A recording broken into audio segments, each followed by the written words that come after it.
علی بھائی آپ کا کہنا ہے کہ خارجی کافر نہیں، لیکن سنن ابن ماجہ کی حدیث کے مطابق ان کو کافر کہا گیا ہے۔ احادیث میں جو اس طرح کے کفر آتے ہیں نا، انہیں کہا جاتا ہے کفر دون الکفر۔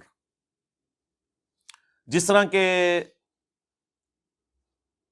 صحیح مسلم میں حدیث ہے کہ بندے کے کفر اور اسلام میں فرق، شرک اور ایمان میں فرق کیا ہے؟ نماز ہے۔ تو پاکستان میں پھر کتنے کافر ہیں؟ ادھر بھی اس تک بیٹھے ہوں۔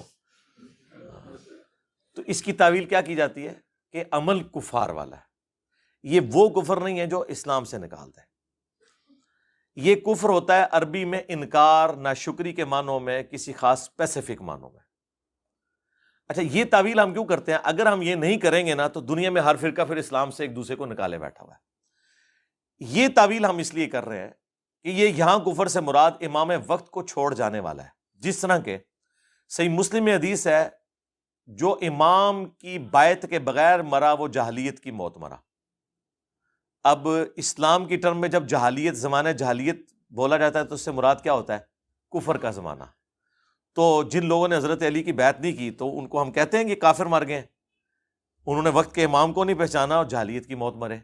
کبھی ہم کہتے ہیں وہ کافر مر گئے؟ ہم کہتے ہیں نہیں، یہاں جاہلیت سے مراد یہ ہے کہ گویا وہ عمل کیا، اوور آل کافر نہیں ہے۔ یہ پیورلی علمی بحثیں ہیں۔ سب سے بڑھ کر مولا علی سے زیادہ تو کوئی نہیں خوارج کو جانتا نا، تو سب سے پہلے تو مولا علی سے فتویٰ آنا چاہیے تھا، نہیں کافر ہیں۔ تو میں نے المصنف ابن ابی شیبہ سے بتایا ہے کہ ان سے پوچھا گیا کہ یہ کافر ہیں، تو انہوں نے کہا کہ یہ کفر ہی سے تو بھاگے ہیں، تو وہ یہ حدیث پیش کر دیتے نا۔ مخلوق کے سب سے بہترین لوگ جو قتال کر رہے تھے وہ تو حضرت علی تھے۔ یہ حصہ تو بخاری مسلم میں ہے کہ خوارج سے وہ قتال کریں گے جو مخلوق کے بہترین لوگ ہوں گے، اور خوارج بدترین مخلوق ہوں گے۔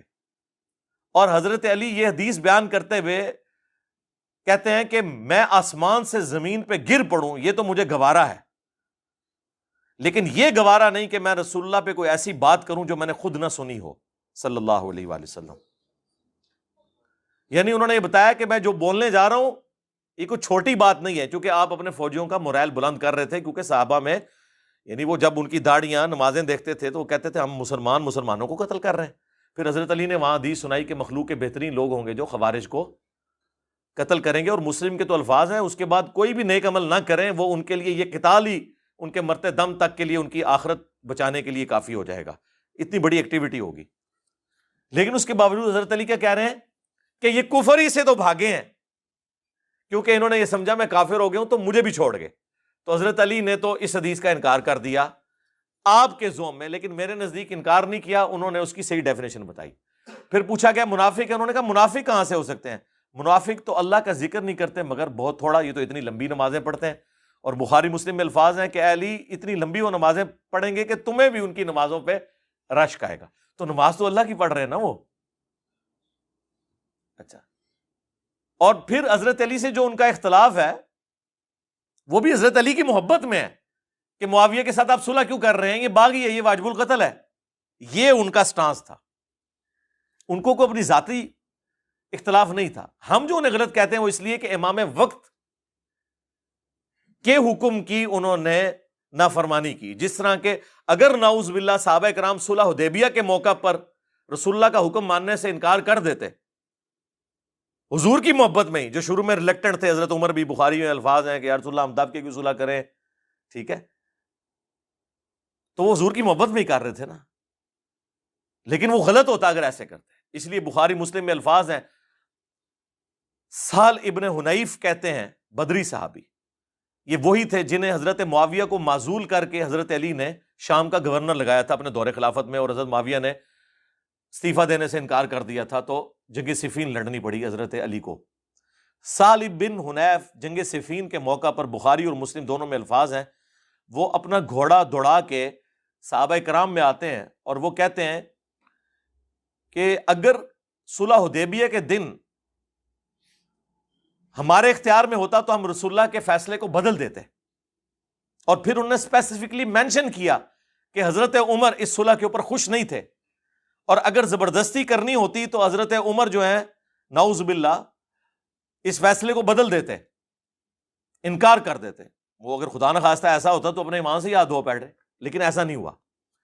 تو انہوں نے فوجیوں کو کہا کہ اس دن نبی علیہ السلام کے فیصلے کو ہم نے قبول کیا، آج تمہارا کام ہے کہ علی کے فیصلے کو قبول کرو۔ وہ تحکیم کا مسئلہ، وہ پھر ایک دردناک سٹوری ہے۔ لیکن بخاری مسلم کی اس حدیث سے یہ بھی پتہ چل گیا کہ سہل بن حنیف بدری صحابی صلح حدیبیہ کے ساتھ جوڑ رہے ہیں تحکیم کے مسئلے کو۔ صلح حدیبیہ میں اللہ کے نبی اور صحابہ ایک طرف تھے اور دوسری طرف مشرکین عرب تھے، اور اس موقع پر مولا علی اور ان کے ساتھی ایک طرف تھے اور دوسری طرف اہل شام تھے۔ تو یہ اس میں اہل شام کی جتنی فضیلت آئی ہوئی ہے نا، وہ آپ کو پتہ چل گئی ہوگی، کیونکہ جب اب جوڑا جا رہا ہے نا اس کے ساتھ، وہ تو بخاری میں موجود ہے، جب حضرت علی نے وہ محمد رسول اللہ مٹانے سے انکار کر دیا تھا، جب کافروں نے اعتراض کیا ہم تو آپ کو اللہ کا رسول نہیں مانتے، آپ لکھیں محمد بن عبداللہ۔ حضور نے کہا علی کاٹ دو اور لکھ دو، انہوں نے کہا یا رسول اللہ میں تو نہیں کاٹوں گا۔ اب یہ کس حضور کی محبت میں انہوں نے کہا، پھر حضور نے کہا ادھر مجھے دو، پھر آپ نے لکیر پھیری اور اپنے ہاتھوں سے لکھا۔ اور حضرت ابوبکر کہتے ہیں حضور کی ہینڈ رائٹنگ اتنی اچھی نہیں تھی، اس لیے کہ آپ کو اللہ تعالیٰ نے یہ ملکہ نہیں دیا تھا، یہ حضور کا معجزہ تھا کہ آپ لکھ پڑھ نہیں سکتے تھے، کیونکہ سورہ العنکبوت میں اگر ایسا ہوتا تو لوگ گمان کرتے یہ کتاب آپ نے خود لکھ لی ہے۔ حضور کے حق میں لکھا پڑھا نہ ہونا یہ عیب نہیں ہے، خوبی ہے، اور لکھا پڑھے سے مراد جاہل ہونا نہیں ہے، اللہ نے انہیں علم سکھایا ہے، لیکن یہ اللہ تعالیٰ نے ان کو معجزہ دیا ہے کہ تو وہاں پہ حضرت علی نے جو انکار کیا تو وہ اس وجہ سے نہیں تھا کہ نعوذ باللہ نافرمان تھے۔ اور اسی حدیث کا ایک طریق سنن نسائی الکبریٰ کے اندر موجود ہے، خصائص علی والے چیپٹر کے اندر، وہ بڑا دردناک ہے۔ اس میں پہلے تو وہ مناظرہ بھی ہے جو خوارج اور ابن عباس کے درمیان ہوا، جو ہم نے ریسرچ پیپر 5B کربلا والے میں ڈالا ہوا ہے، اور دوسرا یہ وہ روایت لے کے ہے کہ حضرت علی نے جب یہ انکار کیا نا، حضور نے یہ کیا تو اس کے بعد نبی علیہ السلام نے حضرت علی کو ایک رازداری کی بات بتائی اور کہا کہ اے علی تم پہ بھی اسی طرح کا ایک وقت آئے گا، اس وقت تمہیں بھی وہی کچھ کرنا ہوگا جو آج میں کر رہا ہوں۔ یعنی رسول اللہ نے اپنی جگہ علی کو رکھا اور مشرکین عرب کی جگہ حضرت علی کے مخالفین کو رکھا، تبھی ریزیمبلنس بنے گی نا۔ انہوں نے کیا کہا تھا کہ ہم محمد رسول اللہ نہیں مانتے، محمد بن عبداللہ لکھو۔ جب حضرت علی اور حضرت معاویہ کے درمیان جنگ بندی ہوئی، جو معاہدہ لکھا گیا اس میں لکھا تھا امیر المؤمنین خلیفۃ المسلمین علی ابن ابی طالب اور معاویہ ابن ابی سفیان کے درمیان۔ تو معاویہ بن ابی سفیان رضی اللہ تعالیٰ عنہ، ہم تو ہماری تو مجبوری ہے جی، صحابی ہونے کی وجہ سے ہم احترام سے نام لیتے ہیں اور رضی اللہ عنہ کہتے ہیں، نبی علیہ السلام کی نسبت کی وجہ سے۔ تو ان کے پاس جب یہ معاہدہ پہنچا تو انہوں نے کہا میں تو اس معاہدے پہ سائن نہیں کروں گا، میں تو اسے امیر المومنین نہیں مانتا ہوں، جس طرح کے مشرکین عرب نے کہا تھا کہ ہم اسے اللہ کا رسول نہیں مانتے۔ ٹھیک ہے، تو آپ ذرا دیکھ لیں کیا ریزیمبلنس بن رہی ہے۔ اس سے ان ناسبیوں کا بھی رد ہو گیا جو کہتے ہیں نہیں وہ حضرت علی کو خلیفہ مانتے تھے، بس صرف قصاص عثمان مانگتے تھے۔ وہ اس سے بڑھ کے تو جامعہ ترمذی اور سنن ابی داؤد میں موجود ہے کہ بنو امیہ کے لوگ کہتے ہیں علی تو خلیفہ ہی نہیں ہے اور خلافت تو ہم میں ہے، جس پہ حضرت سفینہ نے کہا تھا یہ ان کی پیٹھ سے جھوٹ نکلا، ان کی بادشاہت روئے ارض کی بدترین بادشاہت ہے۔ اور مسند ابی داؤد طیالسی اور مصنف ابن ابی شیبہ میں تو یہاں تک موجود ہے کہ یہ بدترین سخت گیر بادشاہ ہیں، اور ان کا پہلا بادشاہ معاویہ ابن ابی سفیان ہے۔ اور راوی حدیث جب حضرت سفینہ سے پوچھتا ہے کہ پھر حضرت معاویہ کیا ہوئے اگر خلافت 30 سال تک ہے، جب حضرت سفینہ کہتے ہیں ابو بکر کے 2 سال، عمر کے 10 سال، عثمان کے 12، علی کے 6، اور حسن ابن علی کے 6 مہینے بھی اس میں شامل ہیں، 5.5 سال اور یہ مل کے 6۔ ان کا معاویہ تو بادشاہ ہیں، اور مصنف ابن ابی شیبہ میں آیا کہ سخت گیر بادشاہ اور پہلا معاویہ ابن ابی سفیان ہے۔ یعنی حضرت سفینہ حضور کے آزاد کردہ غلام، وہ ان کو خلیفہ نہیں مانتے تھے بلکہ بادشاہ مانتے تھے۔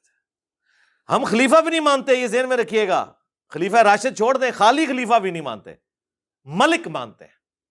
ہاں ان معنوں میں تو خلیفہ آپ بے شک عمران خان کو بھی کہہ لیں اور شہباز شریف کو بھی کہہ لیں حکمران کے طور پہ، یزید کو بھی کہہ لیں آپ کا دل کرے، لیکن اگر خلیفہ ان ٹرو سینس کے اندر ہے تو وہ خلفائے راشدین وہی ہیں۔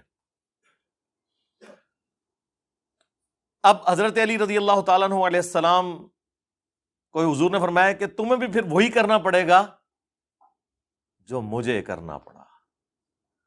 تو وہ جب حضرت معاویہ نے وہ تحریر واپس کی نا تو حضرت علی رضی اللہ تعالیٰ عنہ نے کہا صدق رسول اللہ صلی اللہ علیہ وآلہ وسلم، رسول اللہ نے سچ کہا تھا.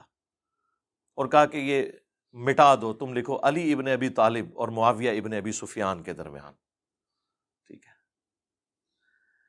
اس میں حضرت علی کی جو تکلیف ہے اس کا تو آپ اندازہ کر سکتے ہیں، لیکن آپ اس چیز کا اندازہ کریں کہ مخالفین کے اوپر جو وعید فٹ ہوئی ہے کہ انہوں نے محمد رسول اللہ کا انکار کر کے محمد بن عبداللہ لکھوایا، حالانکہ وہ مشرک تھے. سمجھ میں آتا ہے، یہاں پہ کلمہ گو مسلمان تھے اہل شام، اور انہوں نے امیر المومنین خلیفۃ المسلمین علی ابن ابی طالب کٹوا کر کیا لکھوایا؟ علی ابن ابی طالب. تو ریزیمبلنس تو سیم ہے. تو دیکھ لیں کس کی نسبت کہاں جڑی ہوئی ہے. علی کے ماننے والے رسول اللہ کے ساتھ کھڑے ہیں اور علی کے مخالفین اس جگہ پر رسول اللہ نے انہیں کھڑا کیا. ہم نہیں کھڑا کرتے، وہ کہیں گے جی فتویٰ لگا دیا، جہاں پر نبی الاسلام کے مخالفین صلح حدیبیہ کے موقع پر کھڑے ہوئے تھے. خیر وہ یہ ایک دردناک چیز ہے تحکیم کے اوپر.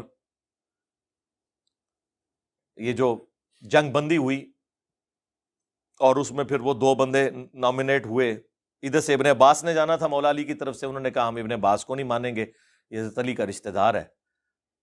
صرف ابو موسیٰ اشعری کو یعنی دھکے سے ایسا بندہ چوز کیا جو اتنے اچھے طریقے سے ڈیبیٹ نہیں کر سکتا تھا. اور ادھر سے آئے جناب اتنی پرسنالٹی کہ ان کے نام کے اوپر آج تک عمرو و یار کی کہانیاں پڑھائی جاتی ہیں، یعنی ان کی نسبت کی وجہ سے. میں نے نہیں لکھی کہانیاں، میرے متھے نہ مار دینا. عمرو ابن عاص رضی اللہ تعالیٰ عنہ، ہم تو نام احترام سے لیں گے، ظاہر ہے صحابی ہیں، صلح حدیبیہ کے بعد مسلمان ہوئے لیکن فتح مکہ سے پہلے مسلمان ہوئے ہیں، یہ بھی اور حضرت خالد بن ولید بھی. تو عمرو بن عاص وہ جب طے پایا اور فیصلہ یہ طے پایا کہ جناب دونوں کو کہتے ہیں سائڈ پہ ہو جاؤ، تو تیسرا بندہ کوئی خلیفہ چن لیتے ہیں. اندازہ کریں یہ کون سا فیصلہ طے پایا جا رہا تھا کہ ایک بندہ حاکم. یہ اسی طریقے سے ہے کہ کسی کے گھر میں چور گھس جائیں اور آپ جا کے یہ فیصلہ کرنا شروع کر دیں کہ ٹھیک ہے لڑنے کی ضرورت نہیں، دونوں آدھا آدھا مال کر لو، یا مالک بھی دستبردار ہو جائے، چور بھی دستبردار ہو جائے اور کسی تیسرے بندے کے حوالے کر دیتے ہیں یہ مکان. بھائی مولا علی کو تو انہی صاحب نے خلیفہ چنا تھا جنہوں نے ابو بکر عمر عثمان کو چنا ہوا تھا، بلکہ وہ جو 6 رکنی کمیٹی جو صحیح بخاری میں آتا ہے اس میں حضرت عثمان کے بعد تو حضرت علی اب باقی تھے. ان سے زیادہ کون خلافت کا حقدار تھا بعد میں حضرت عثمان کی شہادت کے بعد؟ تو یہ کوئی فیصلہ تھا جی عبداللہ بن عمر کو بنا دیں؟ یہ بھی بیچ میں ایک رائے آئی. اسی وجہ سے وہ صحیح بخاری میں 4108 ہے نا جو حضرت معاویہ نے خطبہ دیا تھا عبداللہ بن عمر کی طرف کنایا کرتے ہوئے، کون تم میں سے خلافت کے لیے خواہش رکھتا ہے، سینگ اٹھائے، میں اس کے باپ سے زیادہ خلافت کا حقدار ہوں. حضرت عمر کی نعوذ باللہ توہین کر دی. تو عبداللہ بن عمر کہتے ہیں بعد میں نے ارادہ کیا کہ میں اپنی گوٹ کھولوں، جو میں ایسے کر کے بیٹھا تھا احتبا کر کے دونوں گھٹنوں کو، اور میں کھڑے ہو کے اسے کہوں کہ معاویہ تجھ سے زیادہ خلافت کا حقدار وہ ہے جس نے تجھ سے اور تیرے باپ سے اسلام کی خاطر جنگیں کی ہوئی ہیں، یعنی عبداللہ بن عمر، کیونکہ غزوہ خندق کے چیپٹر میں یہ حدیث امام بخاری لے کے آیا ہے. یا حضرت علی کی طرف اشارہ ہے کہ تم باپ بیٹا تو کافر تھے، آج بعد میں مسلمان ہو کے کہہ رہے ہو کہ ہم عمر سے بھی زیادہ خلافت کے حقدار ہیں، کیونکہ انہوں نے کہا میں اس کے اور اس کے باپ سے زیادہ خلافت کا حقدار ہوں. تو ظاہر ہے جسے کہا اسی کو تکلیف ہوئی نا. انہوں نے بعد میں کہا میں نے ارادہ کیا لیکن پھر میں فتنے کے ڈر سے خاموش ہو گیا اور خون ریزی کے ڈر سے. پھر مجھے جنت کی نعمتیں یاد آ گئیں کہ ٹھیک ہے مر کے تو جنت میں ہی جانا ہے، دنیا میں کمپرومائز کر لیتے ہیں. اور وہ راوی حدیث جو تابعی ہے وہ کہتا ہے کہ عبداللہ بن عمر نے خاموش ہو کے اپنی عزت بھی بچا لی اور اپنی جان بھی بچا لی. یعنی ایک خال المومنین نے، جی عبداللہ بن عمر بھی تو خال المومنین ہے، مومنین کے ماموں نہیں ہے، سیدہ حفصہ کے بھائی ہیں. اور اس بخاری کے حدیث میں حضرت حفصہ ہی ان کو بھیج رہی تھی کہ جاؤ بھائی معاویہ کا جا کے خطبہ سنو، ورنہ تمہاری غیر موجودگی کو کہیں تمہارے خلاف سازش کے طور پر ایکسیپٹ نہ کر لیا جائے. اور دوسرے خال المومنین حضرت ام حبیبہ کے بھائی حضرت معاویہ رضی اللہ تعالیٰ عنہ. اندازہ کریں اس عورت کی نسبت کی وجہ سے عزت کی جا رہی ہے جس عورت نے اپنے بھائی اور باپ سے ٹکر لے کے حضور سے شادی کی ہوئی ہے، اور کل کو مسلمان ہو کے اس کی نسبت کو اپنے حق میں یوز کیا جا رہا ہے. یعنی آپ پہلے مخالفت کریں کہ تم اس نبی پہ ایمان کیوں لائی ہو، اور کل کو جب آپ ایمان لے آئیں تو آپ کہیں کہ میں تو اس کا بھائی ہوں، میں تو اس کا باپ ہوں. خیر، وہ تحکیم کے اس موقع کے اوپر، یہ بھی تحکیم کے بعد کا واقعہ ہے جو یہ میں بخاری 4108 بیان کر رہا ہوں. باقی آپ میرا کربلا والا ریسرچ پیپر پڑھیں تو الحمدللہ ہر چیز آپ کو کلیئر ہو جائے گی. چلے خیر، وہ تحکیم کے مسئلے پہ آئے. وہاں سے جناب ابو موسیٰ اشعری کو انہوں نے کہا مانیں گے، ادھر سے عمرو بن عاص گئے اور جی معزول کر دیں جی. اور عمرو بن عاص نے کہا کہ سب سے پہلے ابو موسیٰ اشعری سے کہا کہ تم کھڑے ہو کے اناؤنسمنٹ کرو کہ میں علی کو معزول کرتا ہوں اور معاویہ کو بھی معزول کرتا ہوں. پھر میں کھڑے ہو کے اناؤنسمنٹ کروں گا کہ میں معاویہ کو معزول کرتا ہوں اور علی کو بھی کرتا ہوں، کوئی اور بندہ چنیں گے. لیکن رزلٹ کیا نکلا؟ ابو موسیٰ اشعری جو ہیں وہ تو ممبر پہ چڑھ کے انہوں نے یہ بات کر دی. ہمارے نزدیک تو بالکل غلط فیصلہ تھا. عمرو بن عاص جب چڑھے انہوں نے کہا کہ دیکھو اس نے تو علی کو بھی معزول کر دیا اور معاویہ کو معزول کیا، میں معاویہ کو بحال کرتا ہوں، اسے خلیفۃ المسلمین بناتا ہوں اور علی کو معزول کرتا ہوں. ایک صوبے کے گورنر کو خلیفۃ المسلمین بناتا ہوں. یعنی ان کہتے ہیں وہ کھلونے دی تھان دیتی تے منجی ڈا کے بہ گئے. تو ابو موسیٰ اشعری جو ہے انہوں نے، ان کو پھر غصہ آیا کہ یہ تو کمرے کے اندر کیا کمٹمنٹ کر کے آیا تھا. تو انہوں نے کہا کہ تو جو ہے نا تیری مثال کتے کی مثال ہے اے عمر. یہ انہوں نے کہا، میں نے نہیں کہا. تو انہوں نے کہا تیری مثال گدھے کی مثال ہے. ٹھیک ہے، خیر اسی کے اوپر وہ چپکلش ہوئی، معاملہ یہیں پہ ختم ہو گیا. پھر حضرت علی واپس چلے گئے. ابھی صفین پارٹ 2 ہونا تھا لیکن خوارج نے حضرت علی کو شہید کر دیا. اس کے بعد پھر ابو موسیٰ اشعری پوری زندگی حضرت علی کے سامنے نہیں کبھی آئے، شرمندگی کے مارے جو کچھ ایکٹیویٹی پرفارم ہوئی. اسی وجہ سے شیعہ جو ہیں ابو موسیٰ اشعری کو برا کہتے ہیں. تو وہ کوئی 100% پھینکنے والی بھی ان کی بات نہیں ہے، مس ہینڈلنگ تو ان سے ہوئی ہے. ہم یہ کہتے ہیں وہ صحابی ہیں، صحابیت کا احترام کریں. دیکھیں سر، ہمارے جتنا جگرا ہے کسی کا؟ ہم تو مولا علی کے مخالفین کو بھی کہتے ہیں کہ یار صحابی ہیں، احترام کریں. علمی رد ضرور کریں لیکن احترام کے دائرے کے اندر. میرا دعویٰ ہے کہ ہمارے کربلا والے ریسرچ پیپر میں کوئی ایک حدیث بھی ایسی نہیں ہے جسے دنیا کے تمام محدثین ضعیف کہتے ہوں. یہ ضرور ہے، اور میں شروع دن سے کہہ رہا ہوں کہ کسی حدیث کو شیخ البانی صحیح کہتے ہوں گے اور شیخ زبیر صاحب کے نزدیک وہ ضعیف ہوگی. کسی کو شیخ زبیر صاحب ضعیف کہتے ہوں گے، شیخ البانی کے نزدیک وہ حدیث صحیح ہوگی. میں نے وہ ساری اس لیے جمع کی ہیں تاکہ جس کا اعتماد جس کی تحکیم کے اوپر ہے وہ اس پہ اعتماد کرے اور اس میں سے اپنا حصہ نکال کے ہمارے مقدمے کو سمجھے. ہمارا مقدمہ تو بخاری مسلم سے ثابت ہے. ہمارے مقدمے کے لیے بخاری کی ایک حدیث ہی کافی ہے، 2812 اور 447. عمار کو ایک باغی جماعت قتل کرے گی، عمار انہیں اللہ اور جنت کی طرف بلا رہے ہوں گے اور وہ جماعت جہنم کی طرف بلا رہی ہوگی. اس حدیث میں حضرت معاویہ رضی اللہ تعالیٰ عنہ کی جماعت کو باغی اور جہنم دوزخ کی طرف بلانے والی جماعت نبی الاسلام نے فرمایا. اس پہ میری کی ایک ویڈیوز ریکارڈڈ ہے، کربلا والا ریسرچ پیپر پڑھ لیں. دوست کی جماعت نہیں، اس کی طرف بلانے والی. ہماری تو خواہش ہے جتنے اہل ایمان تھے سب کو اللہ تعالیٰ جنت میں داخل کرے. ہاں، ہمارا کوئی لینا دینا نہیں ہے، ہم تو اسلام پہ جو افطار ٹوٹی ہے اس کو ڈسکس کرتے ہیں. تو ہمارے ریسرچ پیپر میں الحمدللہ جتنی حدیثیں ہیں وہ 100%. یہ بعض لوگوں نے ہمارے اسٹوڈنٹس میں سے بھی ہنگامہ کھڑا کرنے کی کوشش کی اور وہ خام خواہ غلط چیزوں کو رنگ دے رہے ہیں اور وہ ہماری تحقیقات سن کے ہمیں وہ چیزیں بلیم کے طور پہ بتا رہے ہیں جو ہم نے خود بتائی نہیں ہیں. نہ سرکار، نہ، کوئی غلطی نہیں. غلطی تب ہوگی کہ میں کسی حدیث کے نیچے حکم لگاؤں کہ اسنادہ صحیح اور ساتھ دیکھوں قال شیخ البانی، جبکہ شیخ البانی نے کہا ہو کہ اسنادہ ضعیف، پھر میری غلطی ہے. میں لکھوں اسنادہ صحیح قال شیخ زبیر لزئی اور زبیر لزئی صاحب نے لکھا ہو اسنادہ ضعیف، پھر میری غلطی ہے. جب میں نیچے تحکیم لگاتا ہوں تو وہ اسی لیے لگاتا ہوں تاکہ جس کا اب اکثر تو ناصبی شیخ البانی کو امام مانتے ہیں، ہم بھی کہتے ہیں وہ بہت بڑے حدیث کے امام ہیں، تو مجھے کتے نے کاٹا ہوا ہے کہ میں وہ حدیث نکال دوں جسے شیخ البانی نے صحیح کہا ہو،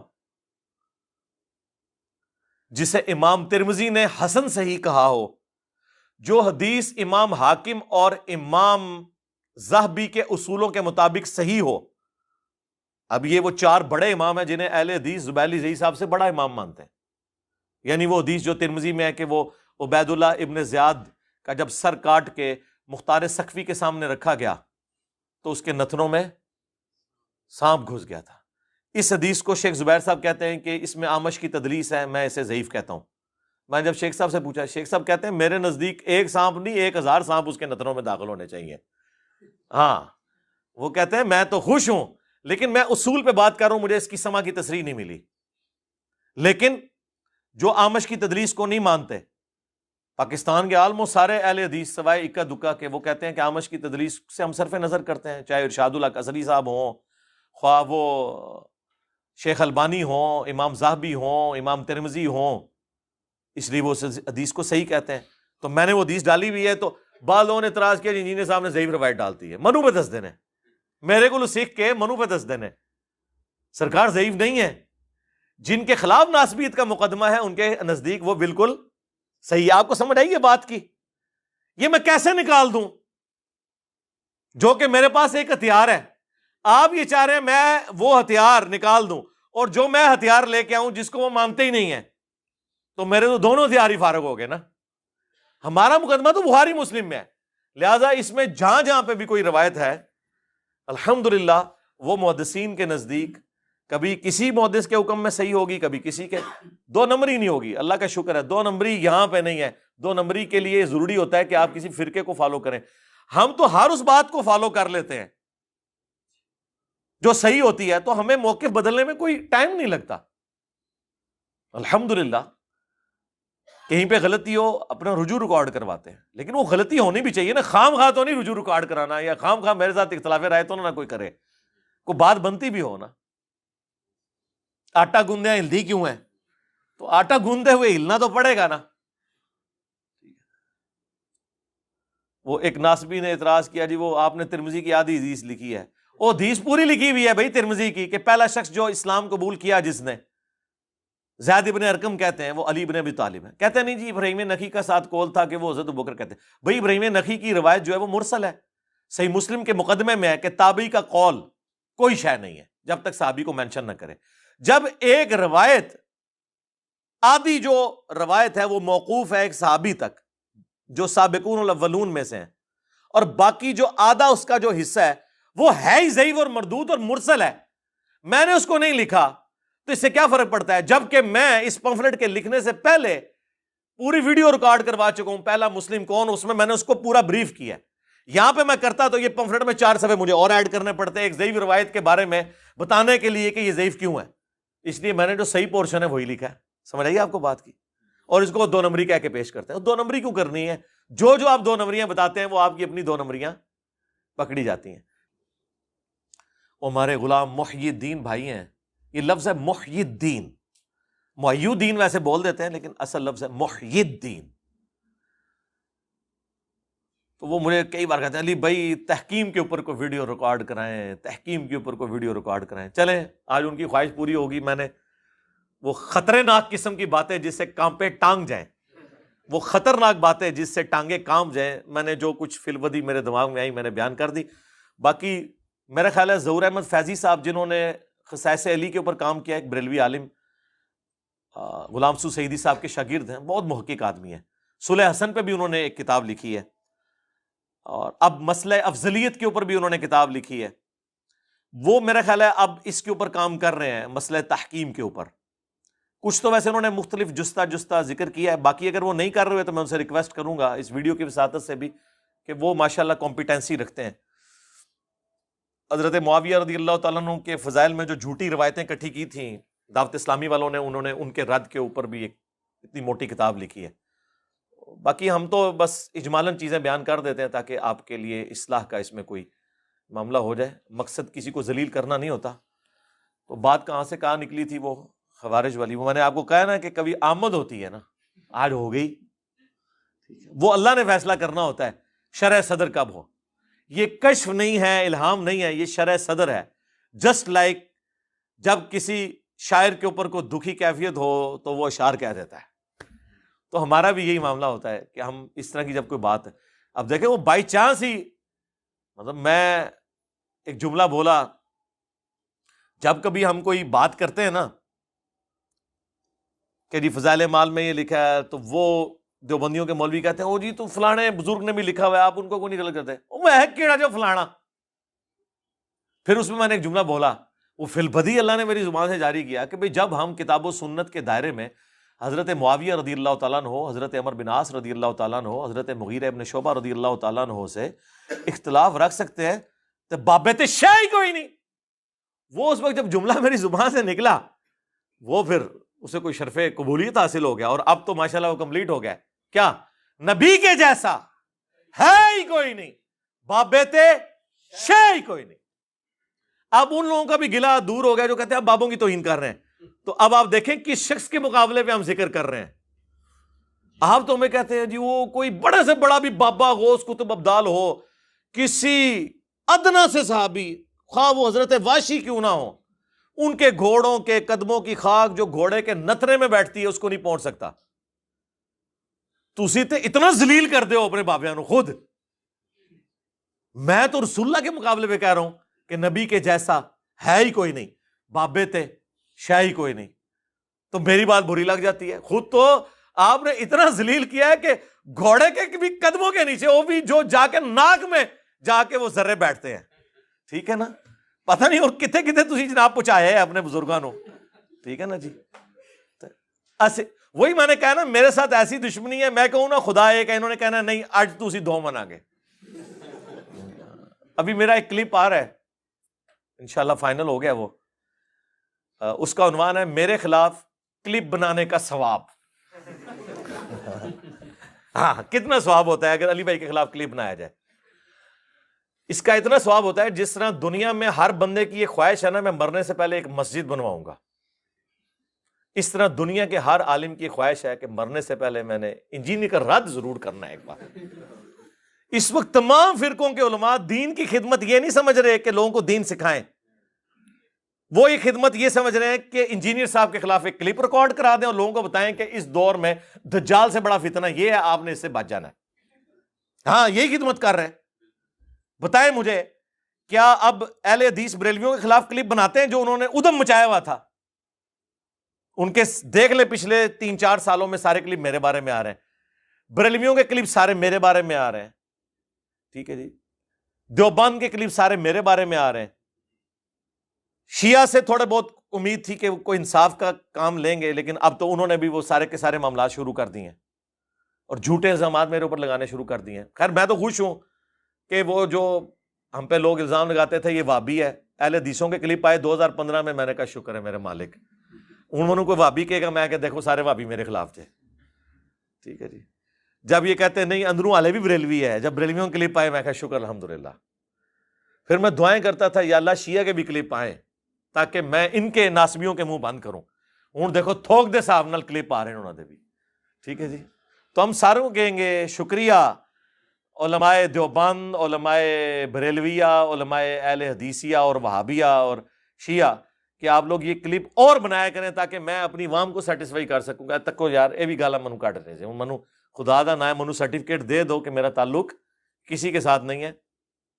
ہم تو سمپل مسلم ہیں الحمدللہ.